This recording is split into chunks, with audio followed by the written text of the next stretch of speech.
দেখি দেখি ছাড়েন ঘা দিয়ে না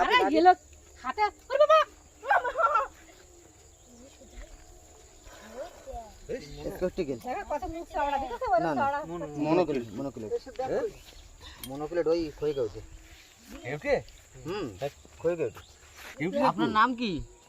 আপনার নাম বাদল? বাদল। আচ্ছা বাদল কি আমি দুটো তিনটে ধরে ছেড়ে দিয়েছি। বাদল মন্ডল তো? আচ্ছা আমরা এখন এসছি, জায়গাটা হচ্ছে ঝড়খালি ত্রিদীপনগর।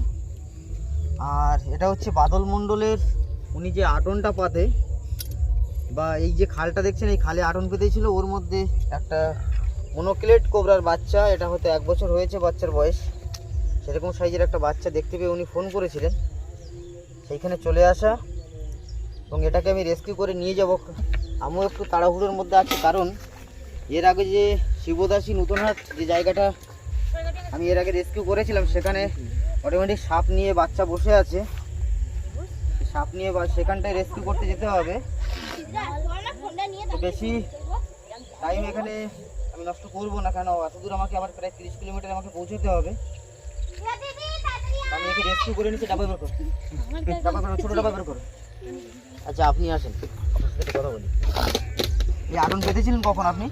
এই তো এটা উঁচু করো, ক্যামেরা উঁচু করো। সকালে পেতেছিলেন? সাপ দেখতে পাবেন, সব ছেড়ে দিই, সব ধরে ছাড়ি। মেরে ফেলেন না তো? সাপ মারবেন না, সাপ আমাদের পৃথিবীর ভারসাম্য বজিয়ে রাখতে গেলে ফোন করে বলেছে আমার খালের ধারে নিয়ে গেছি, আমি সাপ আর বুঝতে সে বেরিয়ে গেছে। আমি তো অনেকবার সাপ টেনে দিয়েছি, সাপ আগে একবার ছেড়ে দিয়েছে ওই জঙ্গলে।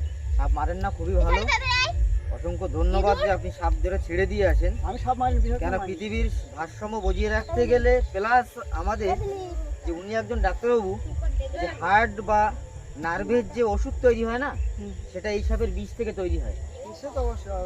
ওই জন্য আমরা যদি এই সাপগুলো মারতে শুরু করি, তাহলে কিন্তু আমাদের এই ওষুধ তৈরি হবে না, হার্টের পেশেন্ট বা অতএব সাপ মারবেন না কেউ। এবং এরা কারো ক্ষতি করে না, এদেরকে আঘাত না করলে ক্ষতি করে, আঘাত করলেই ক্ষতি করে, আঘাত না করলে এরা কাউকে ক্ষতি করে না। আর এরা হচ্ছে শান্ত প্রাণী, এরা সবথেকে বড় জিনিস, এরা হচ্ছে চাষির বন্ধু। দিন দিন যেভাবে ইঁদুরের উপদ্রব বাড়ছে, যদি সাপ না থাকে তাহলে আপনার ফসল আপনার বাড়িতে আসবেন না। ওই জন্য গ্রামের সবাইকে বলবো কেউ সাপ মারবেন না, সবাই ভালো থাকবেন, সুস্থ থাকবেন। কোথাও দেখা গেলে কোনো অবস্থা আমাকে ফোন করবেন, আমি চলে আসবো। হ্যাঁ হয়েছে, গাছ দিয়ে কোনো সাপ ধরা যায় না, গাছে কোনো কাজ করে না, এগুলো ভুল ধারণা। গাছে যদি কাজ করতো তাহলে সবাই সাপ ধরতো। এগুলো শুধুমাত্র নিজের চোখের নজর আর হাতের কিছু টেকনিক, আর কিছুই না। মনের সাহসটা শক্তি নেই আমরা দেখেছি। কোনো গাছ দিয়ে এই যে একটা পাতা দেখছেন না, এই পাতাটা দিয়েও এখন একে ফোনাটা দমন করানো যেতে পারে। আপনি ভাববেন তাহলে পাতার মধ্যে কিছু আছে, আদৌ পাতার মধ্যে কিছু হয় না, কিচ্ছু না, ওজা টোজা সব ভাওতা।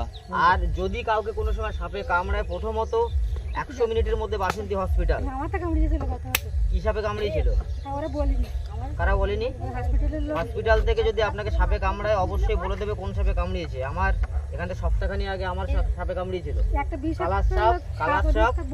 কালার সাপ আমাকে কামড়িয়েছিল। আমিও হসপিটালে ছিলাম, পরের দিন ওখান থেকে চলে এসেছি। সবাই ভালো থাকবেন, সুস্থ থাকবেন, আমি বেরিয়ে যাবো। কারণ নামটা কি?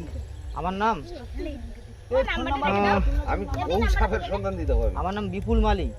নগর যে ভোজ ডাক্তার বা আমাদের রিলেটিভ হয়, উনি কালিমশাই হন, ওনার ওখান থেকে যে আটনে পড়েছিল, প্রচুর পুঁটি মাছ দেখিয়েছিলাম আপনাদেরকে। এই যে একটাই আটনের মধ্যে যে সাপটা পাওয়া গেছিল, আমাদের ধনঞ্জয় দা এসছে, ধনঞ্জয় সাউ, আমি সাপটাকে ওনার হাতে তুলে দিলাম, যাতে ওকে সুস্থ পরিবেশে, জঙ্গলে যেখানে ওর কোনো আত্মরক্ষা করতে পারে, নিজে সুস্থ থাকতে পারে, সেরকম জায়গায় ছেড়ে দেওয়ার আশা করবো ওনার কাছ থেকে।